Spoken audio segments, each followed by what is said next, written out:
Hello student, जैसा कि आप सभी लोग जानते हैं कि माध्यमिक शिक्षा परिषद उत्तर प्रदेश माध्यमिक शिक्षा परिषद के परीक्षा का बिगुल बज चुका है और हम सभी लोग इस समय तैयारी में जुटे हुए हैं।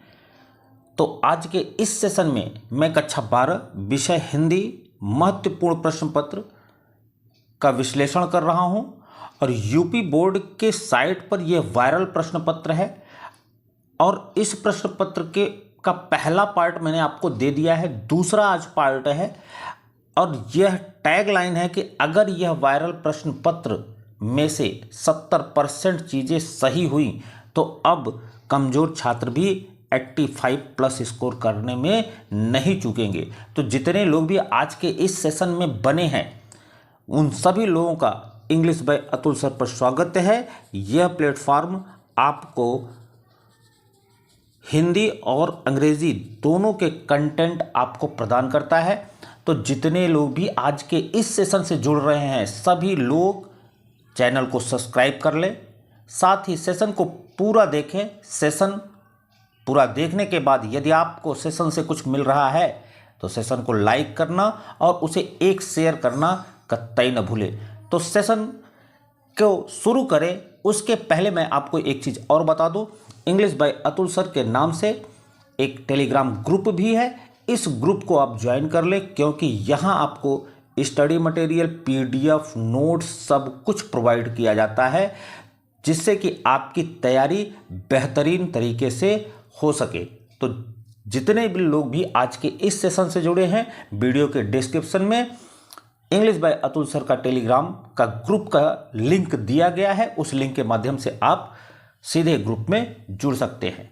तो चलिए आज इस सेशन के पार्ट 2 पर हम चर्चा करते हैं और यहाँ से प्रश्न पत्र को देखने के बाद यह मैं निश्चित तरीके से आपको बता सकता हूँ कि ये सारे प्रश्न बहुत ही इम्पोर्टेंट हैं और यह सारे प्रश्न आपके एग्जाम में कई एक बार पूछे गए हैं, तो इस बार भी पूछे जाने की पूर्ण संभावना है।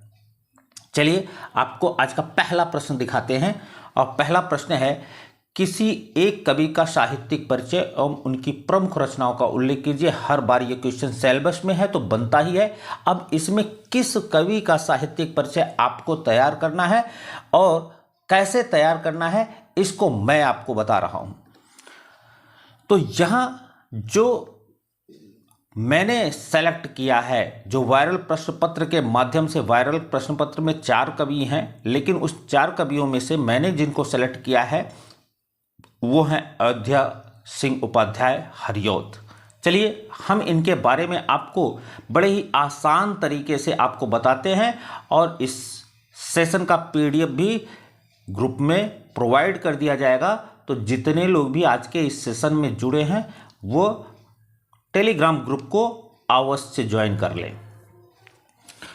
तो द्विवेदी युग के प्रतिनिधि कवि अयोध्या सिंह उपाध्याय हरिऔध का जन्म 1865, ध्यान रखेंगे 1865 ये इनका बर्थ ईयर है। तो सन 1865 ईस्वी में उत्तर प्रदेश के आजमगढ़ जिले में निजामाबाद नामक स्थान पर हुआ था। कहाँ? निजामाबाद, जिला आजमगढ़, प्रदेश उत्तर प्रदेश, समय 1865। इनके पिता का नाम पंडित भोला सिंह उपाध्याय तथा माता का नाम रुक्मिणी देवी। पॉइंट पर दिमाग में रखेंगे, जन्म का समय, जन्म स्थान, जिला और प्रदेश जानने के बाद माता का नाम और पिता का नाम। तो पंडित भोला सिंह उपाध्याय था, माता का नाम रुक्मिणी देवी था। स्वाध्याय से हिंदी, अंग्रेजी और संस्कृत भाषा का अच्छा ज्ञान प्राप्त कर लिया और ये प्रारंभिक शिक्षा में ही इन्होंने अपने अध्ययन से ही इनको हिंदी, अंग्रेजी और संस्कृत ये तीनों भाषाओं में इनको अच्छा ज्ञान प्राप्त हो गया था। इन्होंने 20 वर्ष तक कानून गो पद पर कार्य किया और इन्होंने कार्य किस पद पर किया है? कानून गो के पद पर। इन्होंने काशी हिंदू विश्वविद्यालय में अवैतनिक रूप से अध्यापन कार्य भी किया है। इनकी रचना प्रिय प्रवास पर इन्हें हिंदी का सर्वोत्तम पुरस्कार मंगला प्रसाद पारितोषिक से सम्मानित किया गया है। ध्यान रखेंगे कौन सी रचना? प्रिय प्रवास, और पुरस्कार कौन सा मिला है? मंगला प्रसाद पारितोषिक। ठीक। वर्ष 1947 यह तो आप दिमाग में रखेंगे। 1947 अपना देश आज़ाद हुआ। 1947 देश के आज़ादी के समय अयोध्या सिंह उपाध्याय का देहावसान हुआ है। तो 1947 में से अगर हम 47 और 35 घटा देंगे तो इनके जन्म का भी समय हमको निकल जाएगा, तो दोनों चीज़ें आराम से क्लियर हो जाएंगी। तो हमको यह मालूम है कि अगर 47 में हम 35 जोड़ देंगे तो 82 आपका आता है। अगर 1947 में 82 आप घटा देंगे तो इनका जन्म समय भी निकल आएगा। तो बहुत सारे छात्र कहते हैं कि साहित्यिक परिचय में जीवन परिचय कैसे, तो ध्यान रखेंगे जीवन परिचय में थोड़ी सी चीज़ उनको देनी ही है, आपको लोगों को थोड़ा सा लिखना ही है, लेकिन साहित्यिक गतिविधियां लिखना आप कतई नहीं भूलेंगे। तो इनकी साहित्यिक गतिविधियों के बारे में भी हम जान लेते हैं। तो इनकी साहित्यिक गतिविधियां क्या है। प्रारंभ में हरिऔध जी ब्रज भाषा में काव्य रचना किया। सर्वप्रथम इन्होंने जब स्टार्टिंग किया अपने लेखन का तो वो रचना किस में स्टार्ट किया था, इन्होंने ब्रज भाषा में। परंतु बाद में महावीर प्रसाद द्विवेदी की प्रेरणा से खड़ी बोली हिंदी काव्य की रचना की, लेकिन बाद में ये खड़ी बोली हिंदी के काव्य की रचना शुरू कर दिए। अब इनकी कृतियों पर भी हमको जानकारी रखनी है। कृतियां इनकी है हरिऔध जी की 15 से अधिक रचनाओं में, ध्यान रखेंगे इनकी बहुत कितनी रचनाएं हैं, 15 से अधिक रचनाएं हैं। उसमें 3 रचनाएं विशेष रूप से उल्लेखनीय है। उन 15 में से 3 विशेष रूप से उल्लेखनीय है, और वो कौन कौन सी हैं। प्रिय प्रवास है, पारिजात है और वैदेही वनवास है। ये 3 जो हैं ये प्रमुख हैं। और इसमें जो पॉइंट बनता है वह भी ध्यान रखेंगे, यहाँ से क्वेश्चन भी बन जाता है कि प्रिय प्रवास खड़ी बोली में लिखा गया पहला महाकाव्य है, यह भी ध्यान रखेंगे। प्रिय प्रवास किसकी रचना है, अयोध्या सिंह उपाध्याय हरिऔध की। प्रिय प्रवास प्रथम महाकाव्य खड़ी बोली का कौन सा है, तो ध्यान रखेंगे प्रिय प्रवास है। इन्होंने इनकी कविता संग्रह के बारे में ध्यान रखेंगे। तो कविता संग्रह इनके कौन कौन से हैं, चोखे चौपदे हैं, चुभते चौपदे हैं और पद्य प्रसून हैं। ये 3 इनकी कविता संग्रह हैं तो अधिक, लेकिन मुख्य इनकी 3 हैं, इसको यहाँ जानकारी रखनी है। फिर नाट्य कृतियाँ, नाट्य कृतियों में प्रद्युम्न विजय और रुक्मिणी विजय, ये 2 इनकी नाट्य कृतियाँ हैं।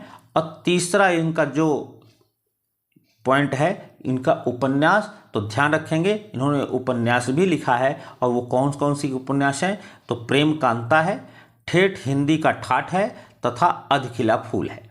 तो अयोध्या सिंह उपाध्याय हरिऔध की ये जो साहित्यिक और जीवन परिचय का एक मिला जुला मैंने जो आपको कंटेंट दिया है, बिल्कुल ही आसान भाषा में, और 1 से 2 बार इसको आप वीडियो को देखेंगे, सारी चीज़ें आपको क्लियर हो जाएंगी, सारी चीज़ दिमाग में सेट हो जाएंगी। अब चलते हैं अगले क्वेश्चन पर।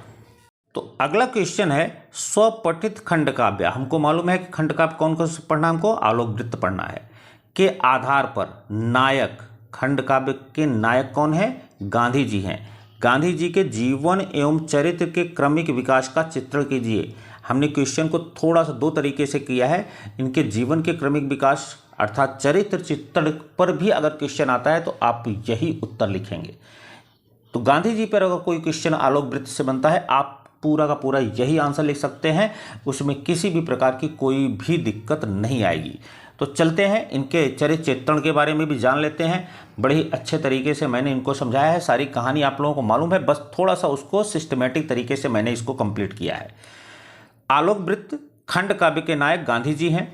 कवि ने इन्हें एक लोकनायक के रूप में प्रस्तुत किया है। ध्यान रखेंगे गांधी जी हमारे क्या हैं, इस खंड काव्य के प्रमुख नायक हैं और इनको लोकनायक के रूप में प्रस्तुत किया है। इनका जीवन एवं कार्य हमारे लिए प्रेरणा स्रोत है। इनकी चारित्रिक विशेषताएं निम्नलिखित हैं। तो कौन कौन सी विशेषताएं हैं उसको हम जानेंगे, और पॉइंट अगर आप दिमाग में रखेंगे तो ये क्वेश्चन आपके लिए एकदम आसान हो जाएगा। पहला जो पॉइंट है वो है देश प्रेमी। गांधी जी के चरित्र की सर्वप्रथम विशेषता है उनका देश प्रेमी होना। गांधी जी अपने देश से इतना प्रेम करते थे कि उन्होंने अपना तन मन धन सब कुछ देश के लिए समर्पित कर दिया। तो साधारण सी बात है कि हम लोग सभी लोग जानते हैं कि गांधी जी जो हैं वह देश प्रेमी थे और देश प्रेम में उन्होंने अपना तन मन धन सब कुछ न्यौछावर किया है, यह हम लोग जानते हैं। तो पहला जो पॉइंट है वो ध्यान रखेंगे, देश प्रेमी, एक पॉइंट आपके दिमाग में रहना चाहिए। दूसरा पॉइंट भी आप अपने दिमाग में रखेंगे। तो दूसरा जो पॉइंट है वो है सत्य और अहिंसा के उपासक। तो गांधी जी सत्य और अहिंसा के उपासक तो थे ही, तो ये आपका पॉइंट माइंड में सेट रहेगा। तो गांधी जी देश की स्वतंत्रता और अहिंसा के बल पर, देश की स्वतंत्रता सत्य और अहिंसा के बल पर प्राप्त करना चाहते थे। वह अहिंसा को शक्तिशाली अस्त्र मानते थे तथा उन्होंने अपने जीवन में कभी हिंसा न करने का दृढ़ संकल्प किया था। तो ध्यान रखेंगे, सत्य और अहिंसा के उपासक थे और सत्य अहिंसा के माध्यम से ही देश की स्वतंत्रता प्राप्त करने चाहते थे और वह सत्य और अहिंसा उनका एक शक्तिशाली अस्त्र था और इसके माध्यम से ही वह देश की स्वतंत्रता प्राप्त करना चाहते थे। और साथ ही उनका एक पॉइंट यह भी बनता है कि वह जीवन में कभी भी हिंसा न करने का दृढ़ संकल्प किया हुआ था। तो दूसरा पॉइंट भी आपके माइंड में सेट हो गया होगा। तीसरा पॉइंट भी ध्यान रखेंगे, ईश्वर के प्रति आस्थावान थे। तो ईश्वर के प्रति आस्थावान के तरीके से भी इनके जो पॉइंट बनते हैं, गांधी जी पुरुषार्थी के अलावा ईश्वर के प्रति दृढ़ आस्थावान थे। उन्होंने अपने जीवन काल में जो कुछ भी किया ईश्वर को साक्षी मानकर किया। तो ईश्वर को साक्षी मानकर उन्होंने जीवन में बहुत सारे कार्य किए और उनको सफलता प्राप्त हुई। तो ईश्वर के प्रति आस्थावान होना उनका अगला एक सबसे बेहतरीन गुण है। फिर अगला जो क्वेश्चन, अगला पॉइंट जो बनता है, मानवीय मूल्यों के प्रति निष्ठावान, मानवीय मूल्यों के प्रति निष्ठावान। तो यह ध्यान रखेंगे, यह भी पॉइंट आपके दिमाग में सेट हो जाएगा। केवल आप एक बार इसको अच्छे से दिमाग में रख लें। गांधी जी अपने जीवन में मानवीय मूल्यों एवं सदाचरण को सदैव बनाए रखा। वे मानव में अंतर नहीं मानते थे, एक मानव और दूसरे मानव में कोई भी अंतर नहीं मानते थे। वे समानता के सिद्धांत पर विश्वास रखते थे। वह जाति धर्म के आधार पर भेदभाव नहीं करते थे। तो आप ध्यान रखेंगे, मानवीय मूल्यों के प्रति भी वो बहुत अधिक निष्ठावान थे। जो अगला पॉइंट बनता है वो है हिंदू मुस्लिम एकता के समर्थक। ध्यान रखेंगे, केवल पॉइंट आप अपने दिमाग में रखेंगे तो आप चरित्र चित्रण पूरी तरह से लिख सकते हैं। तो हिंदू मुस्लिम एकता के जो समर्थक के रूप में वो उनको रखा गया। तो उन्होंने सदैव हिंदू और मुस्लिम को एक साथ रहने की प्रेरणा दी। वे विश्व बंधुत्व और वसुधैव कुटुंबकम की भावना से ओतप्रोत थे। वे सभी को सुखी देखना चाहते थे। वे लोगों को एकता के सूत्र में बांधना चाहते थे। तो ध्यान रखेंगे, हिंदू मुस्लिम एकता के समर्थक के रूप में भी गांधी जी को एक आदर्श माना जाता है। फिर अगला पॉइंट है स्वदेशी वस्तु एवं खादी को महत्व। ये तो सबसे इम्पोर्टेंट पॉइंट है, आप ध्यान में भी रखे होंगे। उनकी कहानी को बहुत बार पढ़े होंगे, बचपन से पढ़ते चले आ रहे हैं। तो वो स्वदेशी वस्तु के प्रेमी थे और खादी को भी महत्व उन्होंने दिया था। तो गांधी जी ने स्वदेशी वस्तुओं को अपनाने की प्रेरणा दी और उन्होंने विदेशी वस्तुओं का बहिष्कार किया तथा जन जन में खादी का प्रचार किया। ये इतना ही पॉइंट, केवल हर एक पॉइंट में 2 तो 3 आप लाइन अगर लिखेंगे तो आपका जो चरित्र चित्रण है वो बेहतरीन तरीके से तैयार हो जाएगा। अगला जो पॉइंट है वो है सत्याग्रही। तो ध्यान रखेंगे, सत्याग्रही भी उनका एक महत्वपूर्ण पॉइंट है और यहां जगह आप ध्यान रखेंगे, गांधी जी ने सत्य की शक्ति पर पूर्ण भरोसा किया। सत्याग्रह के बल पर ही उन्होंने देश को अंग्रेजों के चंगुल से मुक्त करवाया और आज़ादी दिलवाई। तो सत्याग्रह के ही माध्यम से उन्होंने अपनी अनेक आंदोलन किए और अनेक लड़ाइयाँ लड़ी और देश को ब्रिटिश राज्य के चंगुल से छुड़ाया। तो एक एक पॉइंट आप अपने दिमाग में केवल पॉइंट रखेंगे तो आप चरित्र चित्रण लिख सकते हैं। अब चलते हैं हम अगले क्वेश्चन पर। अगला जो प्रश्न है, निम्नलिखित मुहावरों में से किसी एक का अर्थ लिखते हुए वाक्य प्रयोग कीजिए। उस ऑप्शन में 3 थे, हम तीनों को आपको बता रहे हैं। पहला जो मुहावरा है वो है लकीर का फकीर होना। लकीर का फकीर होना अर्थात रूढ़िवादी विचार होना। रूढ़िवादी विचारधारा का मतलब जो पुरानी परंपराओं से ही ग्रसित रहते हैं, नई परंपरा में उनको कोई विश्वास नहीं होता, ऐसे व्यक्ति को रूढ़िवादी कहते हैं। तो इसका वाक्य प्रयोग देखें, जो लकीर के फकीर होते हैं वे किसी भी क्षेत्र में परिवर्तन नहीं चाहते हैं। तो वाक्य प्रयोग आपको मिल गया। अगला जो इम्पोर्टेंट है वो है बगुला भगत होना। तो बगुला भगत होना जो है यह भी इम्पोर्टेंट मुहावरा है। तो इसका जो अर्थ होगा, साधु के वेश में ठग या पाखंडी। साधु के वेश में ठग या पाखंडी, ये है बगुला भगत होना। जैसे इसका वाक्य प्रयोग, आजकल के बहुत से संत बगुला भगत ही हैं। तो हम देख रहे हैं कि समाज में बहुत सारे ऐसे संत आए हैं जो ढोंगी और पाखंडी के रूप में अपना जीवन व्यतीत कर रहे हैं। तो ऐसे संतों को हम बगुला भगत कहेंगे। फिर अगला जो मुहावरा है वो भी बहुत ही इम्पोर्टेंट है, मुट्ठी गर्म करना। तो इसका जो अर्थ होगा वो क्या होगा, रिश्वत देना। तो इसका जो वाक्य प्रयोग है, अफसर ने कहा पहले मुट्ठी गर्म करो फिर आपका काम होगा। हम लोग देखते हैं कि ऑफिस में जाते हैं तो वहाँ तुरंत यही बात क्लियर होकर आती है कि भैया पहले मुट्ठी गर्म करो। तो मुट्ठी गर्म करने का मतलब रिश्वत देना। फिर अगला जो क्वेश्चन है वो ध्यान रखेंगे, यहाँ भी क्वेश्चन जो बन रहा है ये आपके सिलेबस में है। निम्नलिखित शब्द युग्मों का सही अर्थ चुनकर लिखिए। तो शब्द युग्म उस पेपर में 2 थे, दोनों को हमने सॉल्व किया है। ध्यान रखेंगे, दोनों क्लियर करते हैं। तो पहला जो शब्द युग्म है वो है अपेक्षा और उपेक्षा। बहुत ही शानदार यह आपका शब्द युग्म है, इंपॉर्टेंट कैटेगरी का आपका शब्द युग्म है। तो इसका जो ऑप्शन है, तुला और निरादर, तुलना और बुराई, तुलना और अवहेलना, चाह और बुराई। तो ध्यान रखेंगे, अपेक्षा और उपेक्षा का जो अर्थ होता है वो होता है तुलना और अवहेलना। फिर आपका दूसरा शब्द युग्म है सर और सर, दोनों एक तरीके से हैं, अक्सर गलतियां हो जाती हैं। तो ध्यान रखेंगे, इसका जो ऑप्शन मिल रहा है शोर और शांति, तीव्र और मंद, प्रकाश और अंधकार, तीर और तालाब।